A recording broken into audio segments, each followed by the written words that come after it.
The cultural impact of creepypasta is one for the history books. Once middle-aged mothers and Fox News gets involved, you've officially surpassed mainstream, and creepypasta stories have checked those boxes off more than once. Being an emo kid in the early to mid-2010s was an experience. For fun, my friends and I would play Red Door, Yellow Door after contacting our local cemetery with my homemade Ouija board, and to wrap up the night, we got some Doritos Locos Tacos to eat while reading creepypasta stories while there was a thick wall of should we kiss right now energy. Creepypasta, derived from creepy and copy pasta. If it's not canon that Slenderman loves a good bowl of chicken Alfredo, then I'm going to cut off my left arm. I'm not dramatic, you are. Copypasta is a term for a concept you possibly didn't even know how to name. It refers to those mostly annoying ass posts that want you to copy theirs and post to your own page. Could be fake news, memes, quotes, jokes, yada yada yada. When you were 14 and posted to Facebook that you do not give Facebook permission to use your photos and or posts, and you felt safe at the fact that you had just done that, yeah, no, that was a copypasta, and that will never stop Facebook from using your information and will never hold up in court as well. Do not get it mixed up with chainmail though, because they are very different things. They can be seen as similar, but typically copypasta is a joke to someone out there. It's satirical. Chainmail usually contains threats and to specifically send it to those you are in contact with. They are made to scare and intimidate. When they weren't scary, they were still something along the lines of send this to everyone that you love or you do not love them. That type of thing. I don't remember those ones as well, but I do remember Carmen Winstead, the girl that was pushed into the sewer, and Teddy. But anyways, back to creepypasta. Copy-paste horror stories started gaining popularity in the early 2000s, but it wasn't until 2007 where the term creepypasta came to be. There are thousands of stories out there, but we have the ones that we know and love. Today I want to talk about the really popular creepypastas, the ones that made a cultural impact on both the internet and real life. From the extent of how some of these stories completely changed the video game industry to how parents now go about their kids' access to the internet, or should. Before we get too deep into the video, which does happen to bring up very sensitive subjects, and I never want to take away from the seriousness of that, I would like to now talk about the sponsor of today's video. Today's video is sponsored by ZocDoc. Have you ever been lying in bed, doom scrolling about a weird and sudden symptom, and everything is telling you that you're either about to die or that you're experiencing the first stage of turning into an ogre? I am someone that hyperfixates on my health more than I would like to admit. I have gotten better with it after realizing searching things online is just not always helpful. But when it's 1 a.m. and I feel a weird pain in my chest, the urge to start planning my funeral creeps up. Imagine though, once these symptoms start, you could book an appointment with a doctor. Someone that is in network and has availability for the next day or two. We all know how painful it is when you are finally motivated to get checked out, but offices are just not taking new patients. With ZocDoc, ease in finding care could absolutely be your reality. ZocDoc is a free website where you can search and compare high-quality, in-network doctors, choose the right one for your needs, and click to instantly book an appointment. From mental health to dentistry, eye care, skin care, and everything in between. With ZocDoc, you can filter for doctors by insurance, location, and specialties, and see reviews by verified patients so you can choose the best, most convenient care for you. Once you have found the doctor that you need, you can see their actual appointment openings, choose a time that works for you, and instantly book a visit with just a few clicks, typically within just 24 to 72 hours of booking. And you can even score same-day appointments. There's no need to call any doctor's offices or be put on hold. You can do everything online. Stop waiting and stop guessing and start getting the care that you need. Go to ZocDoc.com/AliChercaso to find and book a top-rated doctor today. Thank you, ZocDoc, for sponsoring today's video, and let's get on with it.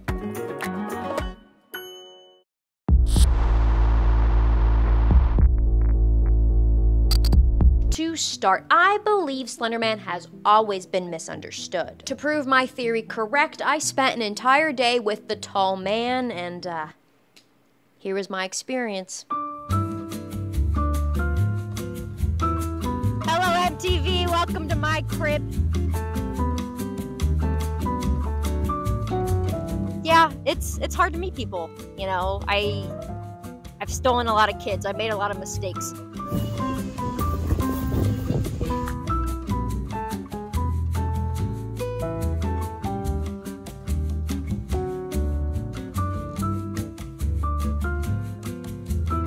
not a creepypasta more popular than Slenderman. So where did it all begin? On June 8th, 2009, Eric Nunson participated in a Photoshop contest on the Something Awful online forum, posting these two photos of kids and teenagers where, if you look closely, something eerie and slender can be seen in the background, captioned with stories of how those in the photos went missing. Depending on what myths you may come across, he can lead to memory loss, paranoia, coughing fits, otherwise known as slender sickness, insomnia, and basically anything that you don't want happening to you. On June 20th, 2009, a mockumentary was posted on the YouTube channel Marble Hornets about Slenderman, a series consisting of 9 hours of content with various codes to crack, and let me just say, there's a lot.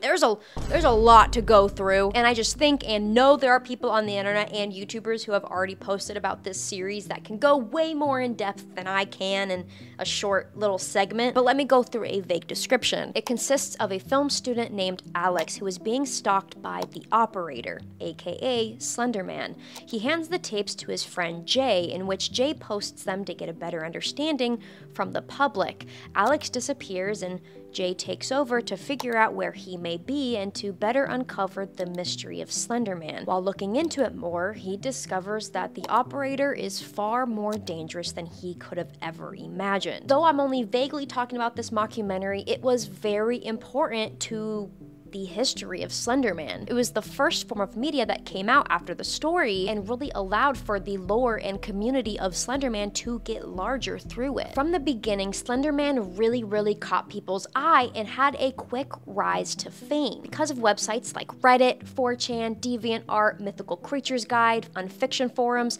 and tons of more sites. The fan art and continued stories just kept going. In October of 2011, the first video game built around Slenderman was released by the indie developer Green Meteor Team, which was a puzzle game where you're being antagonized by Slendy. July 2nd, 2012 would then make history, as Slender, the 8 pages, would be posted to the r/indie gaming subreddit for Mac and Windows downloads, which led to massive positive reviews and even an outage to the Parsec Productions website due to mass downloads. YouTubers such as PewDiePie, Markiplier, Smosh Games, Teens React, Dan and Phil, their video came out in 2014, but I just never miss an opportunity to bring up my gay kings. Channels that were ruling sides of the internet were getting millions and millions of views, only expanding this creepypasta's popularity more and more. It went from Slenderman. I think I saw that on iFunny to Slenderman. Yeah, of course I know what that is, the fuck? Fast forward to May of 2018, and Sony releases a trailer for their release of Slenderman, a horror movie with a big budget, an iconic story, and a fan base that still loves and cheers for Slendy. Right? This movie would be called Extremely Distasteful, as the trailer was released 4 years after the 2014 Wisconsin Slenderman stabbing. The father of Anissa Wire, one of the girls who committed the crime, publicly came forward about how upset he was with Sony. This is a story that I know many of you are familiar with, but there are some more recent updates that you might not be aware of, as I wasn't until I started doing some more research. In 2014, 2 12-year-old girls attacked their friend Peyton Leitner in order to make the fictional character Slenderman happy. After the 2 girls, Anissa and Morgan Geyser, finished the 19 stab wounds, they left Peyton in the woods, but she was pulled to safety where thankfully she survived. Both Geyser and Wire pleaded guilty to first-degree attempted intentional homicide and were sent to mental health institutions in 2018, but Wire was released in 2021 at the age of 19, and as of March 2025, Morgan Geyser has also been released, now 22. It is a large consensus that this tragedy contributed to the downfall of this creepypasta story and creepypasta in general. It made it extremely hard to make any new content, whether it was any more video games, short stories, or in Sony's case, a movie centered around young kids, which was announced just 2 years after the incident, where the trailer was released in January 2018 while they were actively in court trying to decide how long to give the two girls. On top of the tragedy and movie, which had a 8% on Rotten Tomatoes, the transfer of copyright to Mythology Entertainment was also a huge hit. Instead of an artist with the copyright who was happy with anyone using the character with credit, it became all about money and business. Copyright became extremely strict with people's usage of Slenderman, which also opened up a huge amount of discussion around copyright and these characters. To wrap this up though, although there was a lot of positives that came around Slenderman, I do want to just say I genuinely hope that Peyton has been able to live her life to the fullest after being a victim of such a scary scenario, and knowing that the two people who she once called her best friend and the two people that spent 6 months planning her murder, the fact that they are free right now, I'm sure is so scary. And I just can't imagine what she went through and still every day does go through. And I just hope the comment section sends her love as well as me sending her love. And I'm so thankful that she was able to come out of this alive to still tell her story today.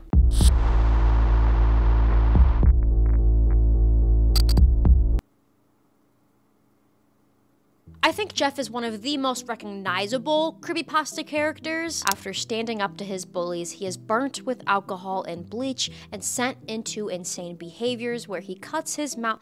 I don't know if YouTube's gonna like this story. He goes on a bye-bye spree, and before finishing, he says his catchphrase, which is "go to sleep." Where are you? And I'm so sorry. I've been Jeff the Killer twice for Halloween. Once my freshman year of high school and last year. Mr. Creepypasta's video on Jeff was not only a fan favorite in general, but it was my favorite too. Get that out of here. Which is funny because Jeff's story is actually so bad when you look back on it. I'm giving you homework for extra credit.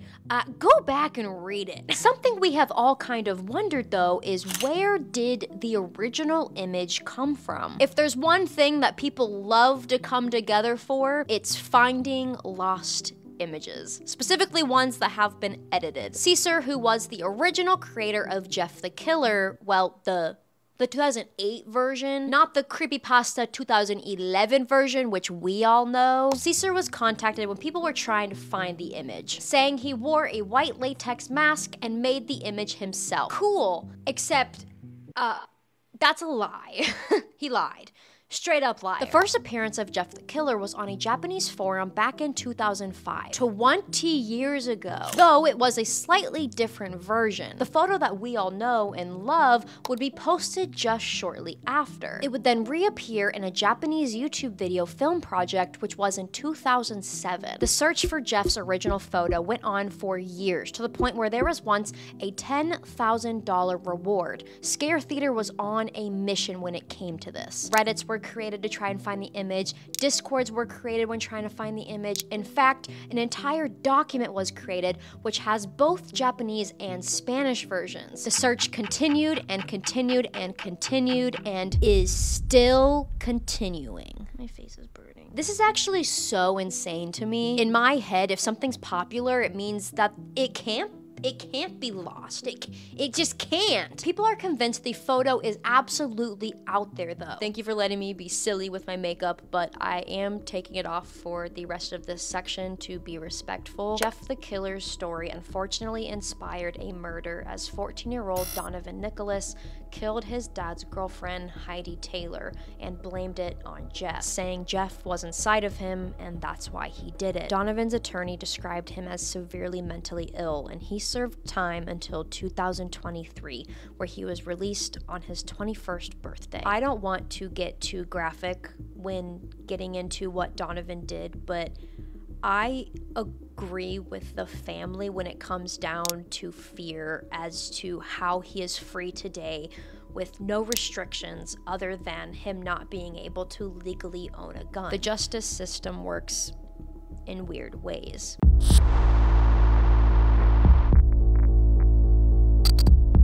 Was quite past my creepypasta obsession, but something I'm still very familiar with. What was once a symbolic sculpture of mothers who passed during pregnancy by artist Keisuke Aizawa in 2016 became a creepypasta in 2018 in which children were being harassed and coerced into themselves and others, spreading global panic. And I mean global. Argentina, England, Germany, Luxembourg, Spain, Canada, Mexico, Philippines, India, Ireland, and the United States all had public warnings sent out about. A rumor began spreading that there was a WhatsApp phone number in which you can contact. If you were contacted back, you were then to be sent threats and disturbing imagery. The first time that popped up online was on the subreddit r/creepy. Someone took this photo and wanted to start a little joke, but the internet does what the internet does and turned it into something much larger. Fake numbers began popping up and troll editors began putting in children's videos to post on YouTube Kids. 2019 is when the conversation only grew so much larger after Kim Kardashian posted to Instagram warning other parents about which is bound to absolutely bring more attention to the matter, mentioning her appearance in kids' videos and how to spot it. Around this time is when a video was published with a spiral background that was encouraging kids to grab sharp objects and use it on themselves. If they didn't do that, she would come to them in their sleep. As well as that, she started appearing in Peppa Pig videos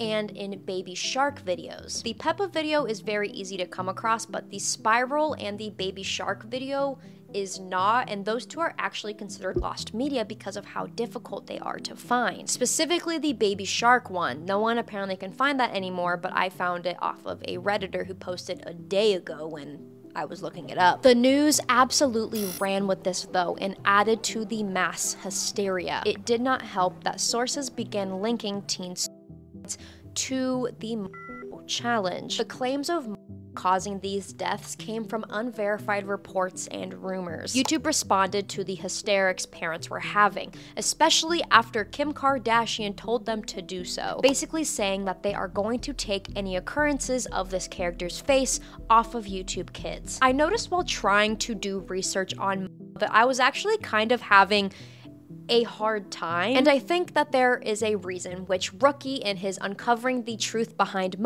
video, which shout out because he made a really great video about and a few creepypastas in general, so link in the below for his channel if you want to check him out. I'm going to suggest something crazy. I don't think there was ever a genuine outbreak of on the internet. I agree. I think that there would be more information and clips of this happening if it happened as much as the news made it seem. Don't get me wrong, it is a big deal that at all kids were seeing videos telling them to harm themselves and commit violent acts, even if it was just a small handful of cases. But I do also believe that this was just mass hysteria, and it was not as common as you think. I feel like the situation overall made parents more aware of what their kids were watching, which is a good thing and something that they should always have done, frankly. I think news reports saw a headline and absolutely ran with it, and then with that, trolls noticed, oh, this is getting attention, and then they ran with it, and then it just turned into a big old marathon.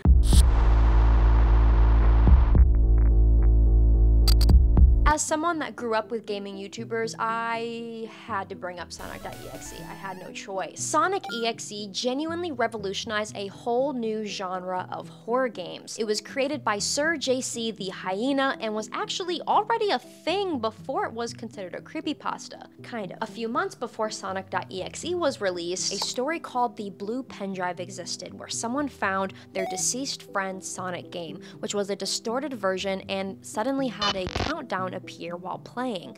He was able to unplug the computer at 2 and wonders what would have happened if he let it reach 0.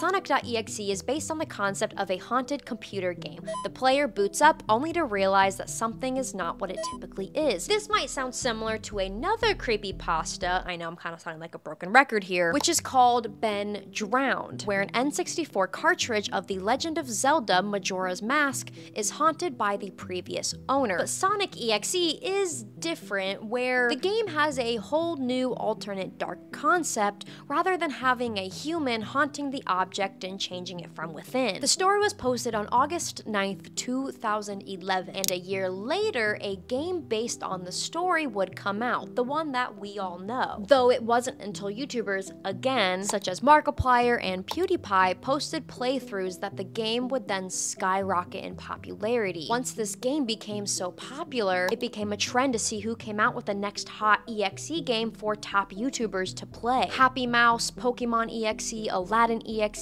Smile EXE, Toy Story EXE, Mario EXE, Luigi EXE, Sally EXE, Google EXE, the list goes on and on. One of the EXE games that came out after Sonic.exe would become known for pretty terrible reasons. Mario 3.exe is a rendition of Super Mario Bros. 3. It looks typical for an EXE game, but was taken down from all sites after some time, though there are still archives of it out there. This game was taken down because when you stomp on a Goomba in the game, real-life gore and deceased bodies flash on screen. Super cheap horror game developers like to occasionally add real gore, which I believe is never appropriate, and that's the consensus with the main gaming community. Sonic.exe, though, really inspired a whole new wave of these fan-made games in order to get a spook out of something that isn't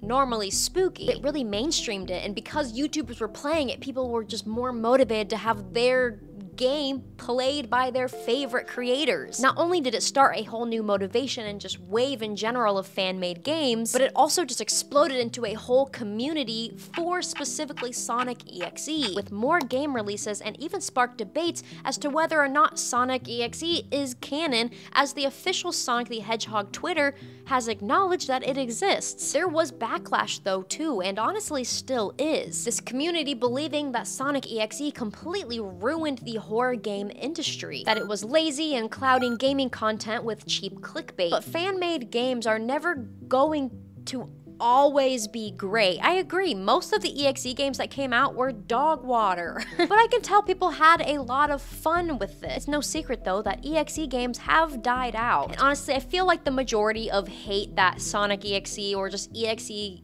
games got in general was people worried that this was going to be the future of gaming. And as we can see, it is not. We have had some amazing horror games come out. Quantity over quality will always be the general reality for video games, especially fan-made games. I think it just all goes back to taking a chill pill and letting trends do their thing. You know what I mean? Like, time is typically on your side with that kind of stuff, but I get it. People are very protective over their content. Personally, I liked EXE games. They were fun to watch. I liked Markiplier playing them.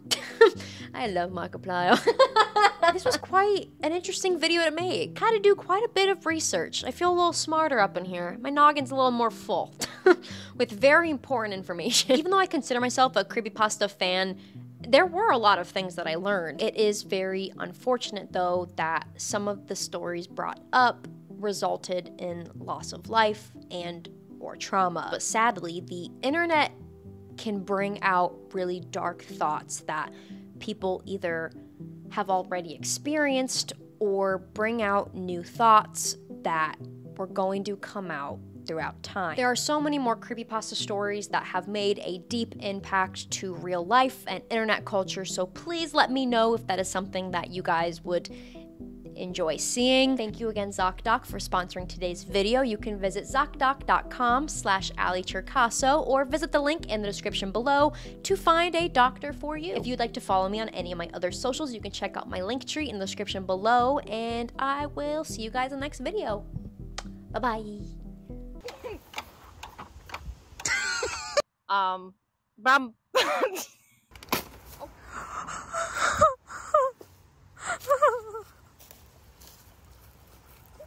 All right, ready? Am I facing you? Yeah. You're good. Where am I supposed to put it?